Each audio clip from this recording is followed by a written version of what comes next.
Hello दोस्तों, आप सभी इलेक्ट्रिक व्हीकल्स को लेकर बहुत इंटरेस्टेड होते हैं। आप लोग ये जानना चाहते होंगे कि आने वाले समय में क्या क्या अपॉर्चुनिटी है इस इंडस्ट्री के लिए और क्या क्या चैलेंजेस है। इसके अलावा आप सभी जानना चाहते होंगे कि वो कौन कौन सी कंपनी है जो डायरेक्टली या इनडायरेक्टली इलेक्ट्रिक व्हीकल्स के साथ लिंक की हुई है या उनके प्रोडक्ट इस इंडस्ट्री में काम करते हैं। तो आज के इस वीडियो में हम बहुत ही विश्लेषण से बात करने वाले हैं। हम उन 5 स्टॉक के बारे में भी बात करेंगे जो स्टॉक मार्केट में ट्रेड होते हैं, जिनका फोकस इलेक्ट्रिकल सेगमेंट के अंदर है। दोस्तों, अगर हम इंडिया के ऑटो इंडस्ट्री की बात करें तो दुनिया की सारी ऑटो इंडस्ट्री के अंदर इंडिया की इंडस्ट्री 4th नंबर पे आती है, यानी ये 4th इंडस्ट्री है पूरी वर्ल्ड के अंदर। लेकिन अगर हम एक्सपेक्टेशन की बात करें तो 2021 के अंत तक ये 3rd पोजीशन पे आ जाएगी। इसके अलावा अगर हम इंडिया के जीडीपी की बात करें तो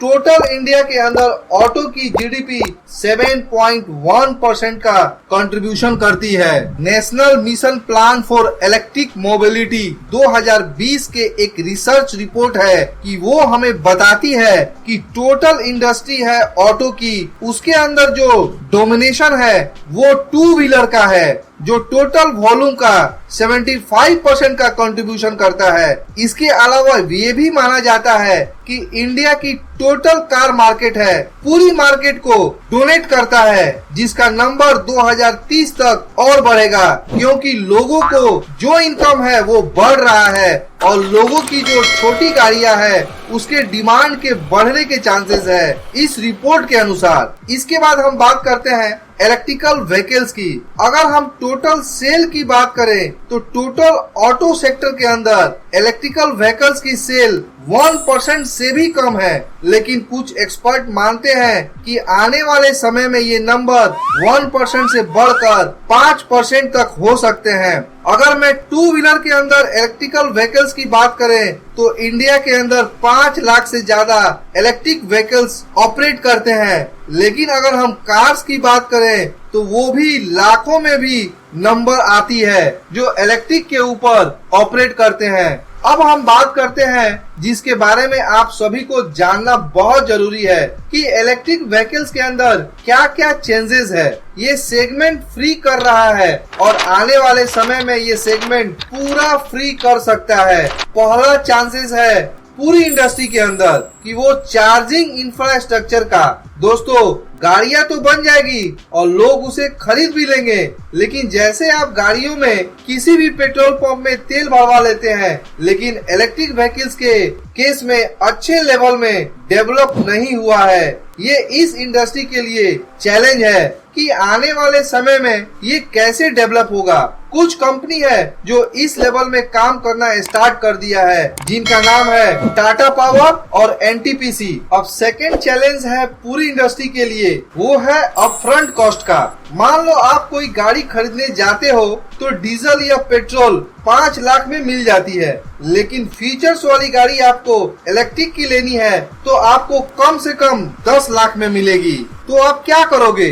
तो ये चैलेंजेस है इलेक्ट्रिक व्हीकल्स के लिए कि जो अपफ्रंट कॉस्ट है वहाँ बैटरी की कॉस्ट बहुत ज्यादा हो जाती है, जिसकी वजह से कोई भी गाड़ी लेने जाते हैं इलेक्ट्रिक की तो वहाँ आपका अपफ्रंट कॉस्ट बहुत ज्यादा बढ़ जाता है। या फिर आप कोई भी कार सेगमेंट के अंदर गाड़ियां लेते हैं तो आपके लिए कंपोनेंट बहुत ज्यादा हो जाते हैं। अगर मैं बात करूं इलेक्ट्रिक व्हीकल्स सेगमेंट की तो जिनके जो कंपोनेंट है उनके लिए हम अभी भी इंपोर्ट के लिए डिपेंडेंट है। उसका मैन्युफैक्चरिंग इस लेवल पे नहीं पहुंचा है जिस लेवल पे होना चाहिए। तो ये कुछ चैलेंजेस है पूरे इलेक्ट्रिक व्हीकल्स के लिए जिनके बारे में मैंने आपको बताया। इसके बाद चैलेंज से निकल कर आता है अपॉर्चुनिटी। कुछ कंपनी को इन चैलेंजेस को ओवरकम करके कौन कौन सी अपॉर्चुनिटी है इसके पास जो पूरे डिमांड को पूरा कर सकती है। यहाँ मैं इलेक्ट्रिक व्हीकल्स के डिमांड की बात कर रहा हूँ, तो उससे पहले गवर्नमेंट का प्रीक्योरमेंट एक गेम चेंजर हो सकता है पूरे डिमांड के लिए, पूरे इंडस्ट्री के लिए। जैसे एक्सपेक्ट किया जा रहा है, जैसे बसेस में हुआ था, जैसे अलग अलग गवर्नमेंट ने बसेस का प्रिक्योरमेंट करना स्टार्ट कर दिया था। ऐसा ही माना जा रहा है कि आने वाले समय में गवर्नमेंट अपनी पॉलिसी चेंज करके जो 4 व्हीलर कार का प्रिक्योरमेंट होता है वहां पे उनका फोकस इलेक्ट्रिक व्हीकल्स के तरफ ले जाएगा। इसके अलावा जो इंडिया के अंदर बड़ी बड़ी कंपनी ऑपरेट करती है, जैसे टैक्सी सर्विस में ऑपरेट करती है, अगर इनका फोकस इलेक्ट्रिक व्हीकल्स के तरफ होता है और यहाँ पे प्रिक्योरमेंट बढ़ती है तो वहां से एक सेगमेंट का डिमांड डाइवर्ट की तरफ जा सकती है। वो आने वाले समय के अंदर पता चलेगा। ये एक पॉसिबिलिटी है, आने वाले समय पे ही पता चलेगा। सेकेंड डिमांड निकल के आता है चैलेंजेस से, क्योंकि आने वाले समय में अच्छी टेक्निक की वजह से, मतलब चार्जिंग इंफ्रास्ट्रक्चर डेवलप हो जाए तो प्राइवेट कंट्रीब्यूशन भी आ जाएगी इलेक्ट्रिक व्हीकल्स की, तभी यहाँ पे काफी ज्यादा बूस्ट देखने को मिल सकता है, वो भी आने वाले कुछ सालों के अंदर। आने वाले समय में इलेक्ट्रिक व्हीकल्स का डिमांड बढ़ सकता है, क्योंकि बहुत सी कंपनी इसमें बहुत सारे चेंजेस कर रहे हैं, जिसके वजह से डिमांड बढ़ने के चांसेस है। आने वाले समय में इनका डिमांड बढ़ जाएगा। दोस्तों, नेक्स्ट है गवर्नमेंट का फेम 2 स्कीम। इस स्कीम के अंतर्गत गवर्नमेंट 10,000 करोड़ का पैसा लेके आई है, जो कि अलग अलग जगहों पे यूज की जाएगी इलेक्ट्रिक व्हीकल्स के अंदर काम करने वालों के लिए, जैसे प्रिक्योरमेंट करने में, चार्जिंग इंफ्रास्ट्रक्चर के ऊपर। ये पूरी चीजें जो गवर्नमेंट के तरफ से लाई गई है वो इशारा करती है कि आने वाले दिनों में इलेक्ट्रिक व्हीकल्स के डिमांड बढ़ा सकते हैं। दोस्तों, एक मार्केट वॉच की रिपोर्ट आई है, अगले 5 से सालों में चार्जिंग इंफ्रास्ट्रक्चर होगा उससे 40% CAGR देखने को मिल सकता है, और गवर्नमेंट भी उस कंपनी को हेल्प करेगी जो इस ओर काम करेगी। दोस्तों, ये तो इंफॉर्मेशन हुई इंडस्ट्री के बारे में, इलेक्ट्रिक व्हीकल्स के बारे में। इसके अलावा मैंने चैलेंजेस और डिमांड के बारे में भी बताया। अब मैं चलता हूँ वीडियो के सेकंड पार्ट में, जहां हम बात करने वाले हैं 5 स्टॉक के बारे में जो इस इंडस्ट्री के साथ डायरेक्टली या इनडायरेक्टली कनेक्टेड है। मैं उन 5 स्टॉक को डिवाइड करता हूँ 3 कैटेगरीज के अंदर। इसमें पहली कैटेगरीज होगी उन ऑटो मैन्युफैक्चरिंग कंपनीज की जो ईवी व्हीकल्स को मैन्युफैक्चर करेगी। सेकेंड होगा उन कंपनी के अंदर जो बैटरी को मैन्युफैक्चर करते हैं या आने वाले समय में कर सकते हैं, जो इलेक्ट्रिक व्हीकल्स के अंदर यूज होंगे। थर्ड, हम उन कंपनी के बारे में बात करेंगे जो चार्जिंग इंफ्रास्ट्रक्चर के अंदर अपना बिजनेस रन करती है। अब हम बात करते हैं पहले स्टॉक का। दोस्तों, पहली कंपनी जो इलेक्ट्रिक व्हीकल्स मैन्युफैक्चर करती है उसका नाम है महिंद्रा एंड महिंद्रा। ये कंपनी इंडिया के ऑटो मेकर कंपनी है। इसका बिजनेस अलग अलग सेक्टर में फैला हुआ है। ये कंपनी पैसेंजर व्हीकल्स का भी मैन्युफैक्चर करती है। इसके अलावा ये ट्रैक्टर का भी मैन्युफैक्चर करती है। ये कंपनी ने अपने इन्वेस्टर को भी अच्छा रिटर्न बना के दिया है। अगर मैं बात करूं इंडिया के पैसेंजर सेगमेंट की, जिसके बारे में मैंने स्टार्टिंग में ही बताया था कि ऑटोमोबाइल सेक्टर सेगमेंट करती है, उस सेगमेंट में महिंद्रा एंड महिंद्रा की 7.1% का मार्केट शेयर भी है।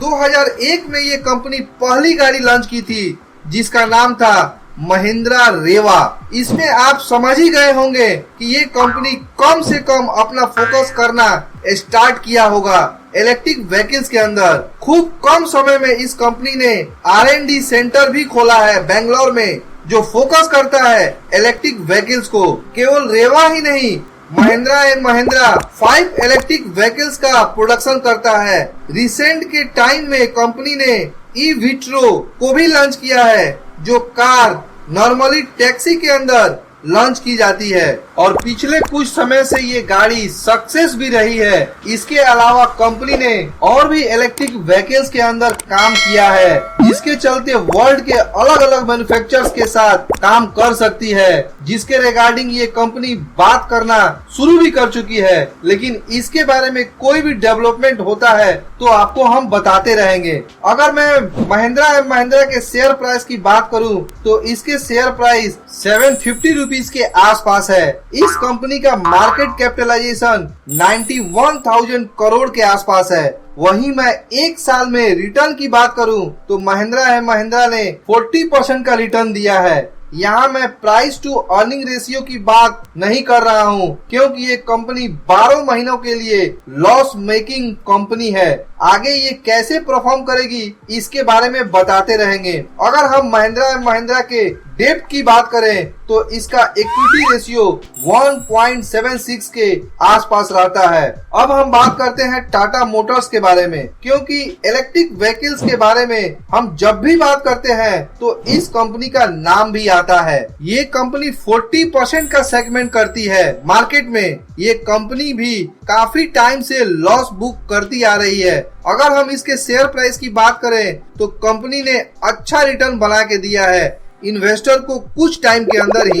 इस कंपनी के बारे में पहले भी हमने बताया है कि कैसे इसका रेवेन्यू जेगुआर और रेंजर रोवर में निकल करके आता है। लेकिन दोस्तों, यहाँ पे इंटरेस्टिंग चीज ये है कि अगर मैं नवंबर में सेल की बात करता हूँ तो वहाँ ऑटोमोबाइल सेल 108% का जंप देखने को मिलता है। टाटा मोटर्स की बात करते हैं इलेक्ट्रिक व्हीकल्स के अंदर तो ये एक न्यू इंट्रेंट है जो महिंद्रा एंड महिंद्रा के बाद देखने को मिलता है। इसके अलावा इनका मेजर फोकस एरिया है वो है इलेक्ट्रिक बसेस के ऊपर। यहाँ मैं आपको पहले ही बता दिया था कि गवर्नमेंट पहले ही प्रीक्योरमेंट करना स्टार्ट कर चुकी है। अगर हम पैसेंजर सेगमेंट की बात करें तो टाटा मोटर्स 3 इलेक्ट्रिकल की गाड़ियां ऑफर करती है, जिसका नाम है टाइगो, टियागो और नैनो। इस तरह की गाड़ियां मार्केट में हैं जो आप मार्केट से खरीद सकते हैं। अब हम बात करते हैं इलेक्ट्रिक बसेस की, जिसमें टाटा मोटर्स का बहुत बड़ा फोकस रहता है। उनको भी एक्सपेक्टेड है कि आने वाले समय में 4 लाख बसेस की डिमांड हो सकती है।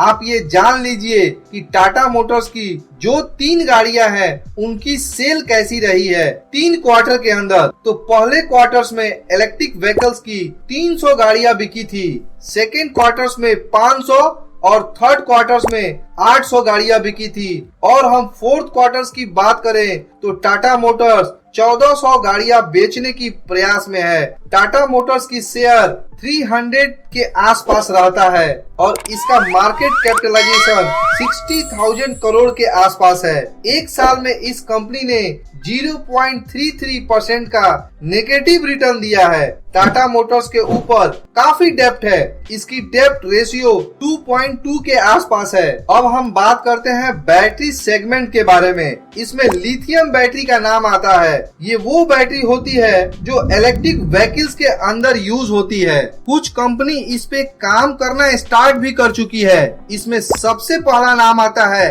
अमर राजा बैटरी। ये कंपनी लेड एसिड बैटरी बनाती है, जिनका यूज बहुत जगह पे होता है, जैसे इंडस्ट्री, ऑटोमोबाइल जैसे जगहों पे बनाकर सप्लाई की जाती है। सबसे ज्यादा राजा बैटरी की सप्लाई टेलीकॉम, रेलवे, सोलर जैसे जगहों पे होती है। इस बैटरी का यूज और भी जगह पर होता है। अगर हम ऑटोमोबाइल बैटरी के रिप्लेसमेंट की बात करें तो इसमें हमें बहुत ज्यादा ग्रोथ देखने को नहीं मिला था, लेकिन रिसेंट के समय में हमें ऑटोमोबाइल में ग्रोथ देखने को मिला है। स्क्रीन पे आप society of India automobile manufacture के चार्ट को देख सकते हैं। अगर हम बात करते हैं 2016 की तो उस समय 16.3 मिलियन बैटरी का रिप्लेसमेंट किया जाता था, जो नंबर बढ़कर फाइनेंशियल ईयर 2019 के अंदर 20.3 मिलियन पे चला गया था और FY 2020 में 22.2 मिलियन और FY 2021 में 23.5 मिलियन होने की संभावना है। आने वाले समय में ये कंपनी लिथियम आयन का भी मैन्युफैक्चर करेगी, जिसके लिए कंपनी अपना प्लांट आंध्र प्रदेश के अंदर बैठा रही है। इसके अलावा ये कंपनी टेक्नोलॉजी में भी काम कर रही है, Indian institute of technology Chennai के साथ। अमर राजा बैटरी का शेयर 782 रुपीस के आसपास है। इसका मार्केट कैपिटलाइजेशन 60,000 करोड़ के आसपास रहता है और कंपनी एक साल के अंदर अपने इन्वेस्टर को 30% का रिटर्न दिया है। अगर हम कंपनी के प्राइस टू अर्निंग की बात करें तो ये 46 के आसपास रहता है। ये कंपनी डेप्ट फ्री है। इस कैपेसिटी का रेवेन्यू और प्रॉफिट CAGR ग्रोथ 10% के आसपास रहता है। अब हम बात करते हैं लिस्ट की चौथी कंपनी की। इस कंपनी का नाम है एक्साइड। ये कंपनी लीड एसिड बैटरी बनाती है जिसका यूज अलग अलग इंडस्ट्री के अंदर किया जाता है। इस कंपनी का एक और बिजनेस है लाइफ इंश्योरेंस कवर करना। ये बिजनेस इस कंपनी के अंदर ही आता है। इसका रेवेन्यू 73% ऑटोमोबाइल के अंदर आता है। इस कंपनी का प्लांट गुजरात में है। इस कंपनी का CAGR ग्रोथ 9% रहता है। वहीं नेट प्रॉफिट में 5% की ग्रोथ देखने को मिलती है। अगर हम एक्साइड को अमर राजा बैटरी के साथ कंपेयर करें तो उसका CAGR ग्रोथ 10% है जो कि इससे बेटर है। पिछले 5 सालों में इसका शेयर प्राइस 1000 रुपीज के आसपास हो सकता है। पिछले 1 साल में कंपनी ने अपने इन्वेस्टर को 7% का रिटर्न दिया है। इस कंपनी का मार्केट कैपिटलाइजेशन 16,000 करोड़ है। इस कंपनी के प्राइस टू अर्निंग की बात करें तो इसका रेशियो 27 के आसपास रहता है। वहीं OEM इंडस्ट्री का 46 है जिसके मुकाबले इसका PE यानी प्राइस टू अर्निंग रेशियो कम है। अगर हम कंपेयर करेंगे राजा बैटरी के साथ जिसका प्राइस टू अर्निंग 30 का था, यही में डेप्ट इक्विटी की बात करें तो इसका डेप्ट रेशियो 0.07 है। ये बात हुई बैटरी की। अब हम बात करेंगे थर्ड कैटेगरीज की जहां हम बात करने वाले हैं फिफ्थ स्टॉक का जिसका नाम है चार्जिंग इंफ्रास्ट्रक्चर। ये वो कंपनी है जो आने वाले समय के अंदर सभी कंपनी अच्छे से ऑपरेट करते हैं तो वहां पे जो चार्जिंग इंफ्रास्ट्रक्चर डेवलप करेगा उस कंपनी के साथ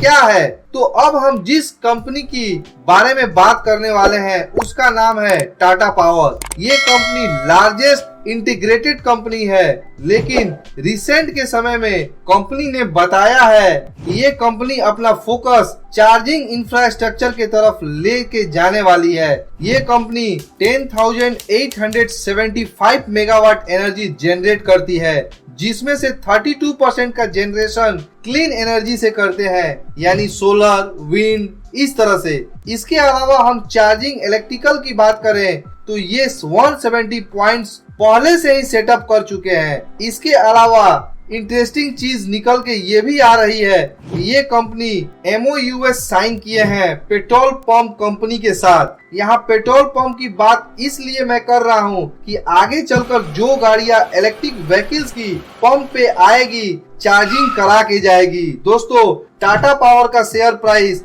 102 रुपीज के आसपास रहता है। लास्ट ईयर ये कंपनी अपने इन्वेस्टर को 47% का रिटर्न दिया है। आज हमने बात की है इलेक्ट्रिक व्हीकल्स के 5 शेयर के बारे में। तो दोस्तों आज के लिए बस इतना ही। अगर ये वीडियो आपको अच्छी लगी हो तो इसे लाइक और अपने दोस्तों के साथ शेयर करना बिल्कुल नहीं भूलिएगा। धन्यवाद।